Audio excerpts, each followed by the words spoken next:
All right, so we got a special episode today. You know how I love to talk about women in sports. We got it's Powerhouse conversations. So welcome to another episode. We bring on dope people in the sports industry to have dope discussions about how we can help innovate and how we can help improve the business behind the sports. So today we have Sporty Esquire on, Cecelia Towns Tyree. I'll give a rundown of her background and everything, but let's get her in and we're gonna have a good episode today.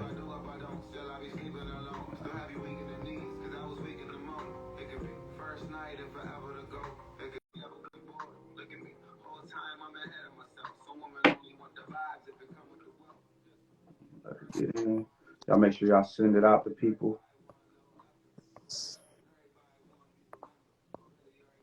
Hey, Hey, how are you? good. How are you doing? I am great. Just That finishing is. up a long day. I completely understand. I my last meeting went a little long, so I finished up a little late right before this too as well. But we'll let some people get in. I see people are joining now. But was your day okay? It was good, Good. putting out little mini fires. Yeah. Never, That's how it goes. Right? yeah, it's never Never a gets dull old. moment. My 9 to 5 is, I'm employment counsel, and so, Mhm. it's always an issue. Somebody's always not happy at Yep. work. Yep. So, Yep. Yep. So I will introduce you. I'll give a brief background, and then you can introduce yourself. But so we have Cecelia Towns Tyree on, Sporty Esquire, graduate of Howard University, UCLA Law. You were also on the women's tennis team at Howard. Is that I correct? was. Yep. And like you said, you're employment counsel for Lyft still. Yep. Yep. And so, just tell everybody, how you, because that's your professional background, right? Tell everybody how you started Gladiators, and just give a little background on yourself. So, like you said, I played tennis at Howard, but that didn't start my athletic career, right? I Mm-hmm. played sports my entire life, tennis, track, soccer. And when I went to law school, I essentially, I thought I was going to leave sports behind. But once I graduated from law school, I graduated actually in 2009, and that was like the heart of the Great Recession. And so I Mm-hmm. got a job. I got my first job as an attorney. But I realized that I was kind of like missing something, right? I felt like I just needed to be doing more. Mm-hmm. And I quickly realized that what I was missing was sports, right? I Right. hadn't played competitively since college. I had been focused on basically becoming a lawyer, and now that that dream had been fulfilled, I realized I was still missing something. And Right. so I sort of looked around, and at the time in 2000, this was fast forward to about 2012 Mm-hmm. ish, yes. I realized that there was a void in women's Mm-hmm. sports. There, this was right before ESPNW was even a thing, right? So there were no Right. major outlets that were consistently talking about women in sports and issues Right. that dealt with women in sports. And so I was like, well, I'm gonna do it, and I mean, truth be told, this happened in 2012, but I had like had a few iterations of what I wanted to do. There was a lot of sort of failure and denials that brought me to creating Gladiators. And we Mm-hmm. could talk about that if you want later. Yep. But that was the impetus for it. I just saw that there weren't enough people talking about women in sports. Right. And so I decided that I was going to do that. And from there, it grew into having events and Right. content and workshops, things like this. No, very similar to me. Like, right. So after I stopped playing sports, I went into sales and marketing, but sales gave me that opportunity to be able to compete And so it was a natural transition between playing sports and then competing by trying by the business world and getting into the sales world. So that's definitely Yeah, that story of just finding that passion somewhere else. You have to do something to keep your mind going, because as an athlete, absolutely. it's always going to be going. Absolutely. So how did you utilize your, like you said, your law degree and your professional background to create, Gladiators? So I actually initially, I mean, I think the only connection, lawyers, we write a lot, right? And Hmm. so, in undergrad, I was an African American Studies major. Okay. And so I think that was the initial connection, was just me enjoying writing, being trained Hmm. in like legal writing and writing in general.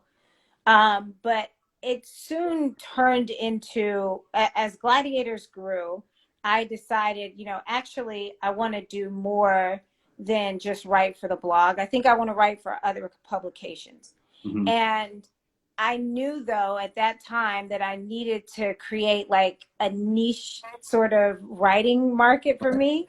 Right. And so I looked at what I had in my bag, and what I had in my bag was, this love of sports, this advocacy for women, Hmm. and then my legal background. And so how Hmm. I first pitched myself to ESPNW to write for them was, I want to write about women in sports law issues, right? So combining my expertise as an attorney, especially in employment, like a lot of what you're seeing when you look at collective bargaining agreements or just Hmm. contracts, is actually in sports is like employment law, right? Like Right. every employee has contracts. If Right. you have a union, that these athletes, they're a part of unions. So all of this is employment law, right? So I Right. knew that I could apply my expertise as an employment attorney to write, in this specific area of Hmm. sports. And so that's a lot of what I was initially writing about, was like Title IX,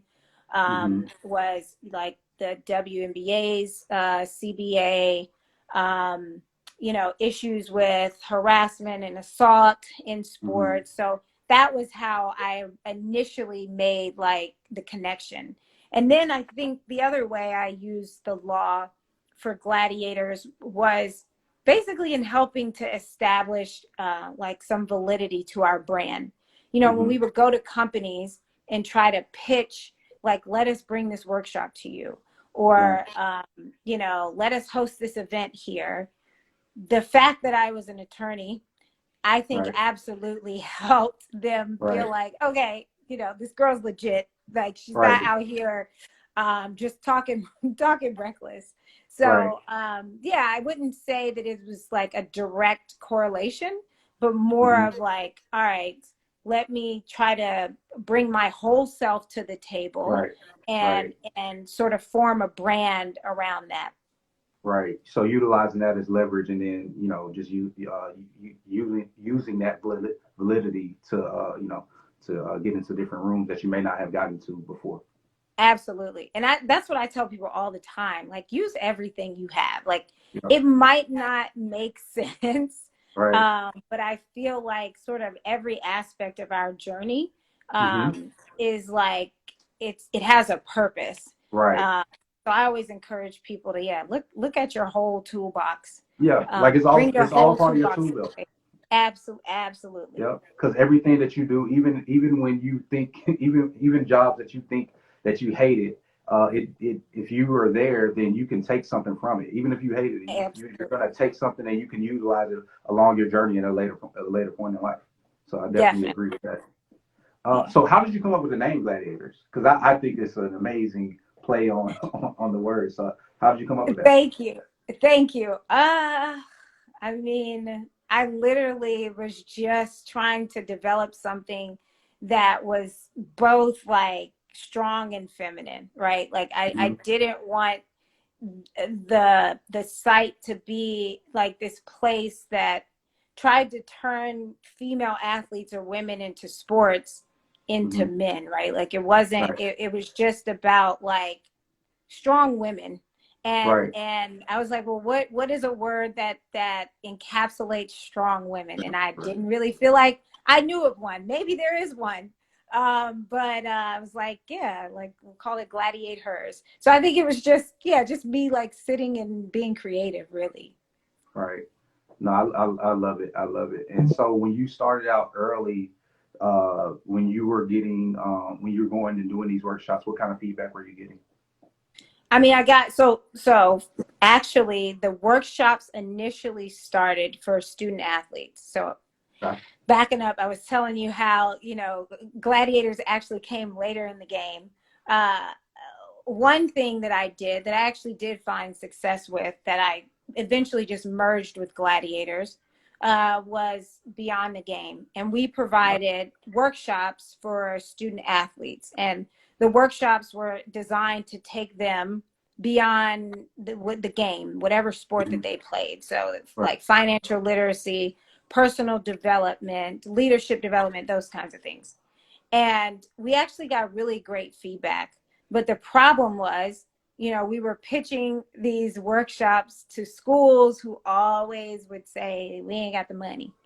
Right. And so we got great feedback about the content, but nobody wanted to pay. And I am definitely all about getting the paper.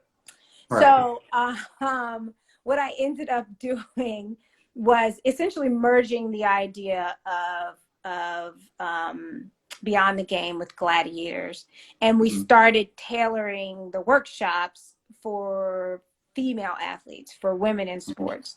And again, they got really great feedback, and my goal was to be able to have workshops that touched girls and women like at every aspect of their life, right? When they were in elementary, sort of grade school, when they were in high school and college, and then when they became professionals. And so, we, I would say like the largest iteration of that was at our summits, where we would bring a collective of women together, and we would have a variety of workshops. Mm-hmm. And I mean, I think not only did people like sort of praise the workshops, but they Mm-hmm. also praised the opportunity to connect with other women that they got from attending our Gotcha. workshops. Right. And that brings me to the next question about the community that you were able to build. What were some of the things that you saw that came from that? Well, I mean, one of the sort of glaring things was like we learned women got jobs. Like women became gainfully employed by Mm-hmm. attending our workshops because they were connecting with other women, and women who were at their level, women who were above them, women who were, sort of more junior than them in Mm-hmm. their professions. And for me, that's like one of the sort of greatest accomplishments that Right. when I set out when I started Gladiators, that like wasn't even a figment of my imagination, right? Mm-hmm. I just wanted to talk about women in sports. Like Right. I didn't have this idea of, oh, we can help women like get jobs, Right. help women get to the bag. Right. So that I think was something that's been great. We've helped women, and that Nefi is in the chat now, but form mentorships with other women, to form like legit friendships. And then Mm-hmm. the other thing that I hear very frequently is just this general sense of empowerment, right? Like the Mm-hmm. women that would go to our events, that would read our content, they felt like they came away with tools that Mm-hmm. were they could use in their everyday life, right? And Right. I think there's nothing wrong with providing solely inspirational messaging, right? Right. Everybody needs to be inspired from time to time. But I Right. am a firm believer that we have to take people beyond inspiration Right. into like execution, right? Right. So Right. it's cute to say, oh, we need to be a sisterhood, and Right. you need to find a mentor. No, that's great, but what you really need to do is make sure that your sister knows how to go into a role and negotiate a salary for herself. Right. That, your sister like is coming to a job interview and her resume is bomb. Like Right. those kinds of things is what I think people took away from our events, our workshops, and just, generally being a part of the Gladiators community. Yep. Tangible takeaways that they can actually use, right? Because a lot of people Absolutely. will put on these events, take people's money, but then there's nothing that is going to actually they're going to actually be able to use Yep. and going to empower them, like truly empower them, not like just make them feel good, but some things that they can actually use. So I think that's big. Exactly.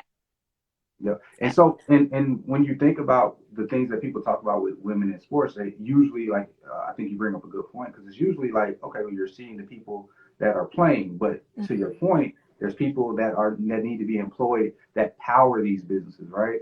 And so Exactly. and it sounds like that you focused on both sides of it, the people that are on the floor or the court or whatever, Yeah. and then also the people that are behind the scenes. Yeah, I mean, I would actually venture to guess that our largest impact were the women that were behind the scenes, right? The Mm-hmm. women working in sports marketing, in brand development, in sports law. Um, I think we were able to, especially initially, how we sort of developed our brand was providing like content on the Candace Parkers, right? Doing Right. interviews with women like that. But when it comes down to um, like who we're empowering, it's Right. absolutely women behind the scenes. Right. No, that definitely makes sense. But I did want to get your feedback on like the actual people on the court and the field because Yeah. I read that stat about 40% of the athletes are women, right? But Hmm. only 4% of the sports media coverage goes to those women. So Yeah. how can we actually talk about tangible things? What are some of the tangible things that needs to happen on that? Not necessarily we or me, you or me, but that needs to happen for women to get more coverage, more support, things of that nature. Yeah. I mean, really, it's interesting because I mean, I feel like there's always this argument that, oh, well, women aren't putting on a good product, so they're not getting coverage. And that's not true, right? Right, We women, female athletes put together a great product. right. And the issue is the media doesn't cover it. And part of the reason that the media doesn't cover it is the money Mm-hmm. that's not behind it. So I think, we need a lot of these brands to like sort of put their money where their mouth is and Mm-hmm. provide the right level of sponsorship. And Right, you absolutely need more of the true non-paid media. You mm-hmm. definitely need them drawing more attention because Gotcha. like people are sort of they keep abreast of what's on TV, right? Right, Or what's on their screen that they can scroll and watch. right, So if ESPN is not covering women in sports for whatever reason, people are going to get this sense that it's not important because it's right, not on their TV, because it's not on their phone. But if we can get, the ESPNs, the Fox Sportses, the NBCs to cover women's sports on a more regular basis, then you get it's easier to get sponsorship dollars. The sponsors aren't looking at it as a charity case. right, You're able to prove that, hey, no, this content gets eyes, right? right. You will get in front of your potential customers. And I think social media has absolutely changed the game for women in sports in that way, right? I Mm-hmm. think if you just even look at a sport like gymnastics, which is like Mm-hmm. not a traditionally revenue generating sport.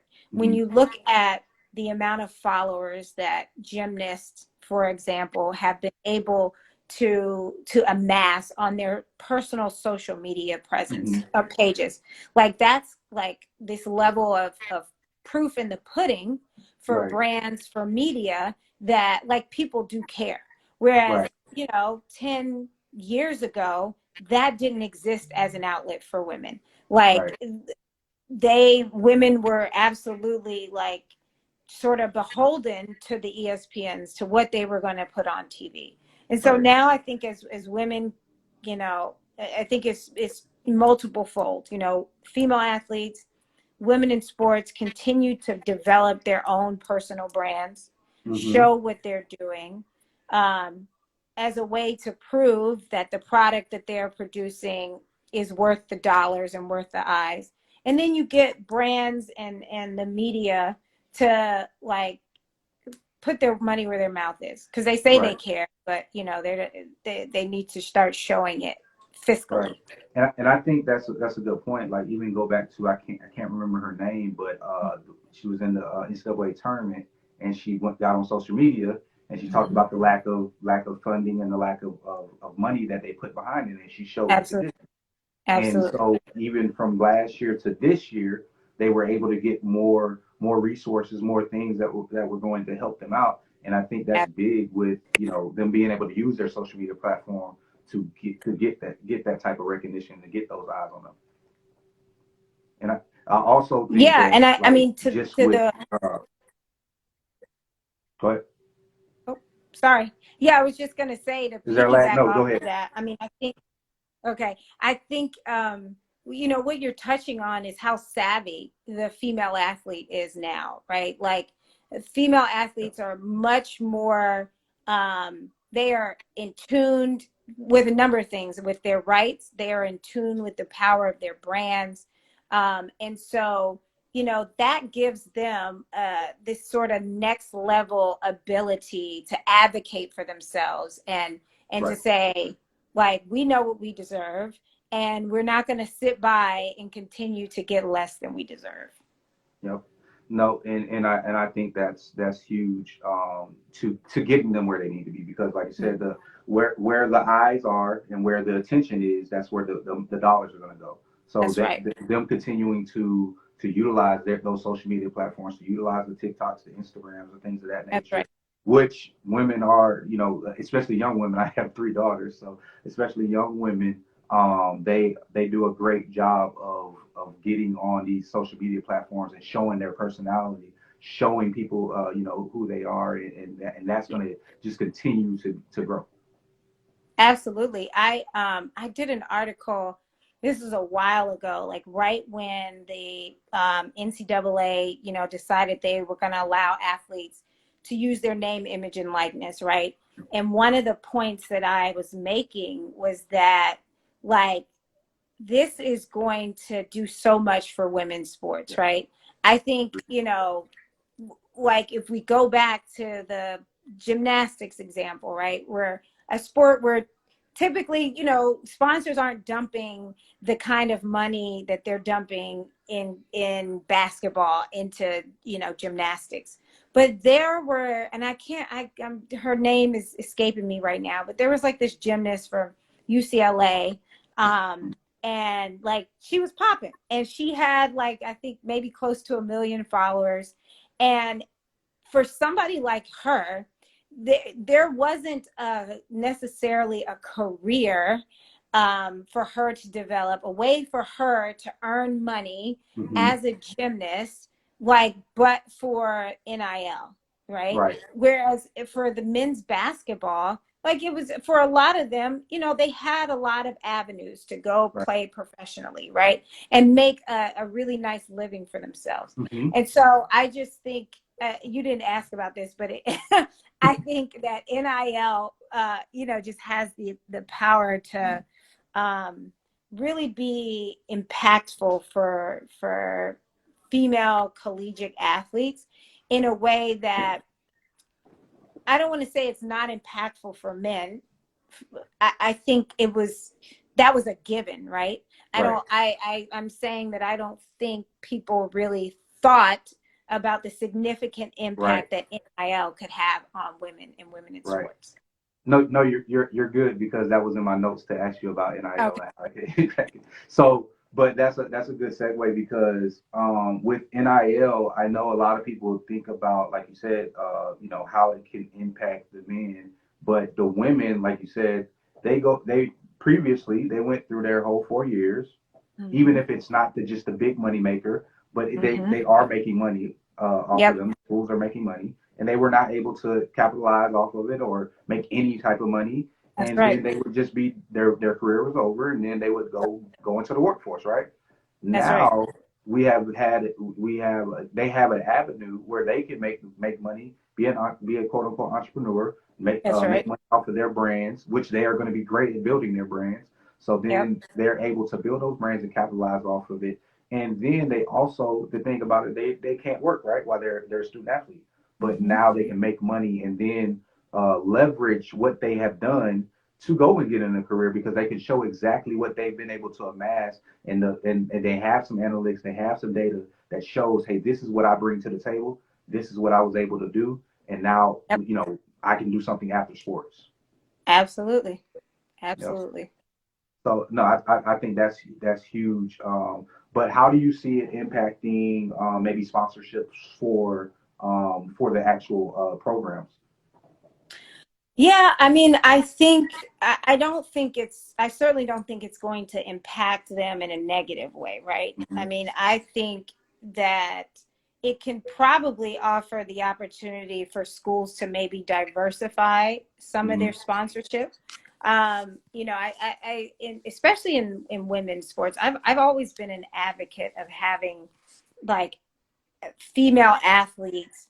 Um, to develop partnerships with sponsors that are not like that are sort of non-traditional, right? Hmm. Sponsorships like, I mean, Tampax, right? Right, right, that right, that are not like, they're like, duh, why don't we have female athletes selling right, tampons, things right. like that. And so I think that as you open doors like that with it, with NIL for our student athletes, our female student athletes, then I think you can also open the door for more creative sponsorship with the Yep. schools that they're attending. But I definitely don't think it's going to have like a negative impact. I Right, don't think, a school is no longer going to sponsor a school because they're going to sponsor the athlete instead. right, right.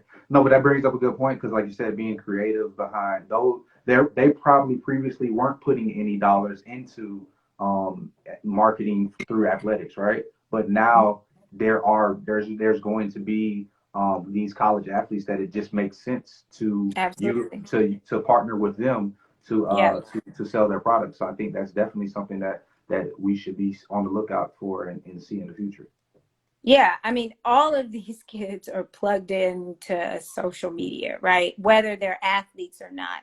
Hmm. And so I think brands would be crazy not Hmm. to get their products, not to get their brands in the hands of these student athletes who have, literally hundreds of thousands, millions of followers, Hmm. and can give them, I would say, relatively cheap access to their customers. I Right. mean, for a college kid, you break them off 20K to do a couple posts. Like, Yep. that's so much easier and cheaper than producing a whole entire commercial. Yes. Like, it's like the kids are going to be happy because they're making more money than they've ever seen, and the companies are happy because they're getting in front of their target audiences for a good price. Yep, and it's twofold, right? Because you want to make sure that they're getting fair value. So that's something that I definitely want. I hope that people are doing and making sure that these kids are understanding their value and being able to look at how many followers they have and be able to have a mind of, hey, how much am I really worth, right? So Yeah. but to your point, whether they whether they understand what their worth is or not, the leverage the leverage that the kids are going to have versus the amount of money that it would take for the company or the brand to, like you just said, produce, to put it out there or to pay the network to put a commercial out. It doesn't make any sense Yeah. whatsoever. Like, because even Yeah. I was even thinking about during the Super Bowl, like the amount of money that they spend on these Super Bowl commercials, you can go give some student athletes. Get a whole army of Yes, social media influencers. right. Like I saw an article on it, like just the return on investment of a social media influencer versus what you're paying for a commercial, and it's just mind blowing. Mm-hmm. Yeah. Yep. Yep. So I know we're coming up on our time, but I did want to leave you some time to talk about some of the things that you see coming in the future, or some of the things that like you're passionate about moving forward with Gladiators. Yeah, I mean, we actually announced back in maybe October, November that we were kind of going on a indefinite hiatus. Hmm. And so I'm eventually we'll get back at it, and the goal is to expand our reach, to Hmm. touch not just strong women in sports, but women as a whole. Hmm. And so, definitely in the process of figuring out what that looks like.